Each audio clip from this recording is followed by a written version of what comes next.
है आज की कि यूएसए ने विड्रॉल किया है डब्ल्यूएचओ से। ये इंपॉर्टेंट न्यूज़ है, इस पे डिटेल डिस्कशन है। देखिए, under president Donald Trump the United States signed an executive order to withdraw from WHO से विड्रॉ करने के लिए।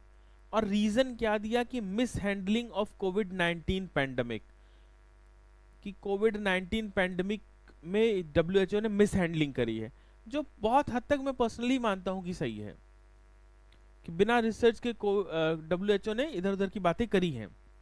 खैर, अब यहाँ पे एक पॉइंट समझिएगा, डब्ल्यूएचओ से एग्जिट करने का तरीका क्या है, कैसे कोई देश डब्ल्यूएचओ से एग्जिट कर सकता है। एक पॉइंट, वर्ल्ड हेल्थ ऑर्गेनाइजेशन से एग्जिट कैसे करेंगे, इसकी बात करते हैं। यहां पे आगे बढ़ने से पहले हम देख लेते हैं डब्ल्यूएचओ का एम और फंक्शन क्या है। तो देखिए, WHO ensure universal health coverage and promote health equity. पहला पॉइंट क्या, यूनिवर्सल हेल्थ कवरेज, यानी health services for all countries is universal health coverage. Point को ध्यान से देखेंगे बस ना। तो it ensures universal health coverage, health services for all countries. दूसरा, strengthen disease prevention and control worldwide, पूरी दुनिया में डिजीज प्रिवेंशन के लिए काम करना। और enhance global preparedness and response to health emergencies, पूरी अपनी दुनिया भर की तैयारियों को और हेल्थ इमरजेंसीज को मैनेज करने के लिए रिस्पॉन्ड करना। तो ये 3-4 इसके एम्स हैं। फंक्शंस, कोई आपने पढ़ा होगा डब्ल्यूएचओ का, पूरे दुनिया में global health standard guidelines issue करना। ठीक बात है, जो भी कोई जैसे कोई डिजीज निकल रही तो उसके बारे में गाइडलाइन देना, हेल्थ रिसर्च को प्रमोट करना, पॉलिसी डेवलपमेंट को प्रमोट करना। तो ये सारी आम बातें हैं जो इनकी गाइडलाइंस से रिलेटेड हैं। अब आगे की बात को ध्यान से समझिए, डब्ल्यूएचओ का ग्लोबली रोल क्या है। तो अगर हम ध्यान से देखें तो भारत जैसे डेवलपिंग कंट्रीज में, अंडर डेवलप्ड कंट्रीज में ठीक ठाक काम किया है। ठीक बात है, बीमारियों से लड़ने से लेकर दवा प्रोवाइड करना, एनजीओ को सपोर्ट देना, ये सब काम इन्होंने किया है।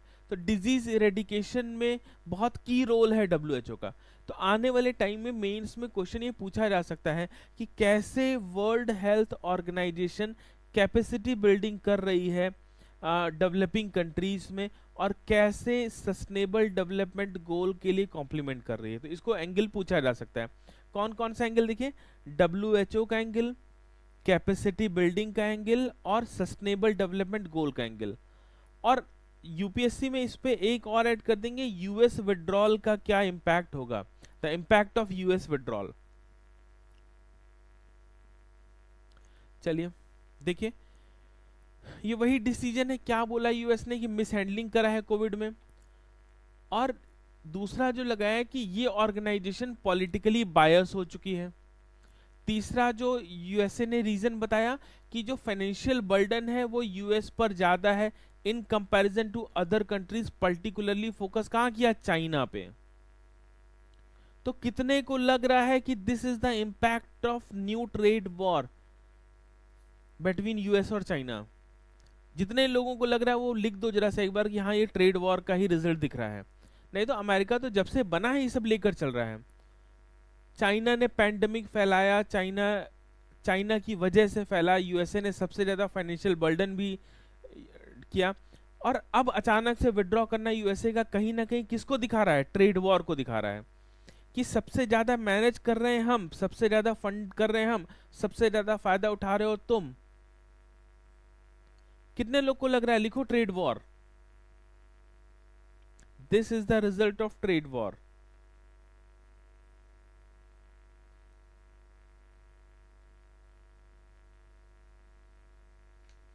किसी को नहीं लग रहा है ट्रेड वॉर।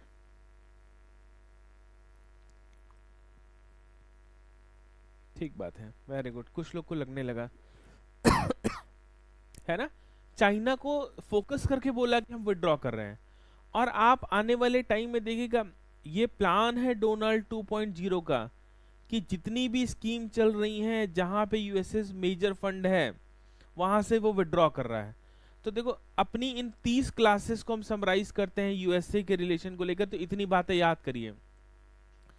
यूएसए ने कहा, ब्रिक्स कंट्री ने कहा डी डॉलराइजेशन करेंगे। यूएसए ने कहा कि हम डॉलर पे डिपेंडेंसी बढ़ाएंगे, कोई डी डॉलराइजेशन करेगा तो हम सैंक्शन लगाना स्टार्ट करेंगे, उसके ऊपर प्रतिबंध लगाएंगे। चाइना ने कहा कि हम तुमको रेयर अर्थ एलिमेंट्स नहीं देंगे। यूएसए ने कहा हम तुम्हारी 100 कंपनियों को बैन कर रहे हैं। अब क्या कर रहे हैं, अब ये आगे हम देखते हैं कि डब्ल्यूएचओ से विड्रॉ कर रहे हैं और किस पे फोकस लगा रहे हैं, चाइना पे। तो मैंने बताया था कि 2020-22 के बाद पूरी वर्ल्ड डायनेमिक्स चेंज हो रही है और ये एक नया चीज देखने को मिला है। यूक्रेन, रशिया, इजराइल, पैलेस्तीन तो सबको दिख रहा है, बट ये सबको देखने की जरूरत है। ठीक है, अब आगे क्या बोलते हैं भैया, देखो जरा से।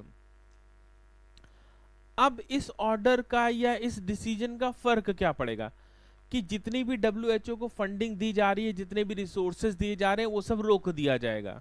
जितने भी यूएसए के रिसर्च एनालिस्ट, डॉक्टर, साइंटिस्ट काम करते हैं डब्ल्यूएचओ में, उनको वापस बुलाने के लिए बोला गया है। और जितनी भी इंटरनेशनल पार्टिसिपेशंस हैं यूएसए के, उन सब पे ब्रेक लगेगा। तो ये बात चाइना को इम्पैक्ट होगी, क्योंकि चाइना भी अभी हेल्थ में इतना आगे नहीं है जितना यूएसए है। तो चाइना के ऊपर लगाम होंगे, बट इसका इंडिया पर या बहुत सारे अफ्रीकन नेशन पर डायरेक्ट इम्पैक्ट पड़ेगा। ठीक बात है। अब चलिए इस बात में हम आगे ना जाके देखते हैं क्या डब्ल्यूएचओ या इंटरनेशनल ऑर्गेनाइजेशन को हटाने का कोई तरीका है, कैसे कोई हट सकता है। तो देखिए ज्यादातर इंटरनेशनल ऑर्गेनाइजेशन जो भी बनते हैं उसमें एग्जिट होने का प्रोविजन रहता है कि कैसे कोई देश अपनी मेंबरशिप विड्रॉ कर सकता है। बट यहाँ पे मैं बता दूं कि डब्ल्यूएचओ के कॉन्स्टिट्यूशन में एग्जिट होने के कोई प्रोविजन नहीं लिखे हुए हैं। तो देखिए the WHO constitution does not outline the withdrawal process, but USA का खुद का एक लॉ है जिसमें कहता है कि वो किसी भी इंटरनेशनल ऑर्गेनाइजेशन से को 1 साल का नोटिस पीरियड देके विड्रॉ कर सकता है, और अगर उसके कोई फाइनेंशियल कमिटमेंट वगैरह है तो उसको पूरा करने के बाद विड्रॉ कर सकता है। देखिए, however US Congress establish condition in 1948 allowing withdrawal with a 1-year notice and payment of any outstanding financial commitments। तो जो भी फाइनेंशियल कमिटमेंट है और उनको पूरा करके 1 साल के बाद, 1 साल के अंदर ही क्या कर सकते हैं, विड्रॉ कर सकते हैं।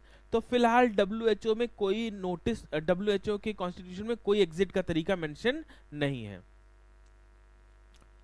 इम्पैक्ट क्या होगा यूएसए के एग्जिट का डब्ल्यूएचओ से? देखिए सबसे बड़ा एग्जिट होगा कि 20% फंडिंग जो कि यूएस अकेले करता था वो खत्म हो जाएगी। अब किसी ऑर्गेनाइजेशन की 20% फंडिंग जो डायरेक्टली यूएसए से आती थी वो खत्म हो जाएगी। तो जो ऑन गोइंग प्रॉब्लम्स हैं या जो आने वाली है उस पर एक बहुत बड़ा जो इन्वेस्टमेंट हो सकता है रिसर्च के लिए, पैंडेमिक प्रिपेयर्डनेस के लिए, वो सब चिंता का विषय बनेगा। और मैं आपको बता दूं, एक आपने पढ़ा होगा सीडीसी के बारे में, दुनिया की सबसे ज्यादा मेडिकल हिस्ट्री होल्ड करने वाली ऑर्गेनाइजेशन सीडीसी है, जो कि गवर्नमेंट ऑफ अमेरिका की है। डिजीज सर्विलांस की बात करें, चाहे प्रिपेयर्डनेस की बात करें, आप कहीं पे भी देखेंगे किसी भी डिजीज के बारे में तो केवल और केवल नॉलेज कहाँ होता है, सीडीसी से। या एक और बात समझे, डब्ल्यूएचओ का जो मेन सोर्स ऑफ नॉलेज है वो सीडीसी से ड्राइव होता है। तो जो एक्सपर्टाइज है, जो डब्ल्यूएचओ का 20% फंडिंग जाएगी और सीडीसी की नॉलेज जाएगी। यानी ये मजबूर करना चाहते हैं डेवलपिंग नेशंस को कि जो तुम बात बात में ना खेल रहे हो मेरे साथ में कि डॉलर हटा दोगे, आपस में ही ट्रेड कर लोगे, ऐसे नहीं कर पाओगे, हम ये सब चीजें विड्रॉ करेंगे। और जब तुम्हारे यहाँ पैंडेमिक फैलेगी और तुम लोग रोना शुरू करोगे तो वापस से हमारे पास आओगे। ठीक बात है ना। तो ये बड़े इंपैक्ट है डोनाल्ड 2.0 के, एकदम नरेंद्र मोदी 3.0 और डोनाल्ड 2.0। नरेंद्र मोदी तो बहुत लिबरल लीडर हो गए, बट ये डोनाल्ड 2.0 इस समय बड़े एग्रेसिवली काम कर रहे हैं। अभी मैंने आपको बताया था कुछ दिनों पहले इन्होंने गल्फ ऑफ मैक्सिको का नाम बदलकर गल्फ ऑफ अमेरिका कर दिया ना। तो ऐसे ये भी वही सब जहां जा रहे हैं। आज मैं एक और न्यूज पढ़ रहा था, वहां पे भी इन्होंने एक और नाम चेंज करने की बात करी। तो ये जहां जा रहे हैं नाम बदल दे रहे हैं, कुछ और कर दे रहे हैं, तो थोड़ा असर दिख रहा है राइट विंग का। खैर, तो loss of collaboration with US agencies like CDC ठीक है, and that reduces WHO effectiveness in the health surveillance.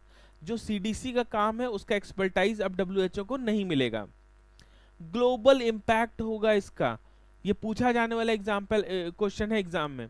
क्या होगा? Disruption in global framework for managing pandemic and health emergency. अगर कोई, ईश्वर ना करे, ऐसी कोविड जैसी कोई एजेंसी आई और अमेरिका WHO के साथ नहीं है, तो आप सोचिएगा ये बहुत बड़ी चिंता का विषय रहेगा। ये ना छोटे छोटे मूंगफली के दाने बना बना के जो सोच रहे हैं कि दुनिया में जीत लिया है, अभी USA के बिना संभव नहीं है। मैं बार बार बोलता हूँ, रियलिज्म पॉइंट ऑफ व्यू से देखें तो आज भी दुनिया यूनिपोलर है। ठीक बात है, USA का विड्रॉ करना, और धीरे धीरे आप देखिएगा, मैं आपको आज 2025 में 23 जनवरी को बता रहा हूँ, अगले एक साल में ऐसी 10 से ज्यादा ऑर्गेनाइजेशन से USA विड्रॉ करेगा।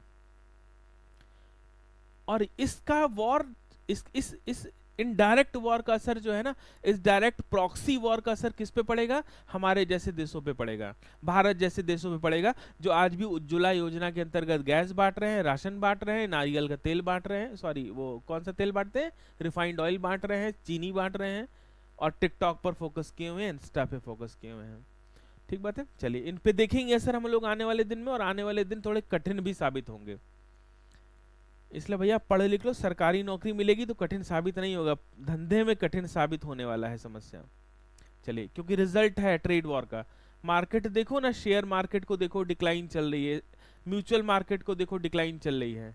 अब वापस चले जाएंगे जमाने, वापस से अपना पैसा निकाल के कहाँ रखोगे? FD में रखोगे। चलिए, increase global inequality, the vacuum created by US lead to the greater reliance. अब चाइना जैसे नेशंस पर थोड़ा सा रिलायंस बढ़ेगा, और जिसका खुद का कोई ठिकाना नहीं है वो क्या सिक्योरिटी प्रोवाइड कर रहा होगा, अभी सोचने का विषय है। खैर, अभी चाइना जैसे देशों को हेल्थ गवर्नेंस के लिए बहुत सारा काम करने की जरूरत पड़ेगी। इंडिया पर क्या फर्क पड़ेगा? देखिए, इंडिया के अगर हम 50 प्रोग्राम की बात करें तो 40 प्रोग्राम WHO से चलते हैं।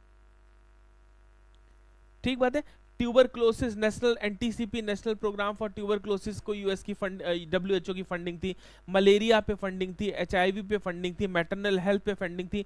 आपने 50 बार करंट अफेयर में according to WHO guidelines, according to WHO guidelines vaccine coverage की फंडिंग है, डिजीज प्रिवेंशन पे इसकी गाइडलाइंस आती है। तो अगर WHO को गड़बड़ी होती है तो इसका सीधा इम्पैक्ट हमारे यहाँ रिसर्च प्रोसेस वगैरह पे पड़ेगा। ठीक बात है, तो जो इम्पैक्ट पड़ेगा इंडिया की कैपेसिटी बिल्डिंग पर और पार्टनरशिप, जो WHO के साथ पार्टनरशिप है, वो एक मेजरेबल है, उसको ध्यान से देखने की जरूरत है। अब इसका उपाय एक हो सकता है कि चाहे इंडिया हो, चाहे चाइना हो, या जिसको भी हम साउथ कहते हैं, ठीक बात है, जैसे ब्रिक्स बनाया तो था G7 से लड़ने के लिए, तो ब्रिक्स को साथ आना होगा, रियल में साथ आना होगा इस कोलैबोरेटिव रिसर्च को पूरा करने के लिए। समझ में आ रही है बात? तो ये तो शायद इस गैप को पूरा कर पाए, नहीं तो आने वाले समय में थोड़ी सी समस्याएं पैदा होंगी। ठीक है, तो होपफुली ये WHO US का विड्रॉल WHO से आपको थोड़ा सा एंगल समझ में आया होगा। पॉलिटिकल या इंटरनेशनल रिलेशन की समझ के लिए रेगुलरली चीजों को समझना जरूरी होता है। मैं कई बच्चों को देखता हूँ ना कि उन्होंने कोई किताब लिया, मैगजीन लिया, उसमें 2 आर्टिकल लिखे थे, उसको पढ़ लिया, तो उससे इंटरनेशनल रिलेशन की समझ हो गई और आप अपने आप को प्रोफेसर स्वर्ण सिंह समझने लगे। तो सबसे बड़ी भूल है आपकी। जो भी व्यक्ति करंट अफेयर या इंटरनेशनल रिलेशन को रेगुलरली फॉलो करता है वही समझ सकता है। अब ये छोटी सी घटना नहीं है, USA का विड्रॉल WHO या ऐसी सिमिलर ऑर्गेनाइजेशन से, इसको बड़े नजरिए से देखने की जरूरत है। होपफुली समझ में आ गया होगा आप सबको।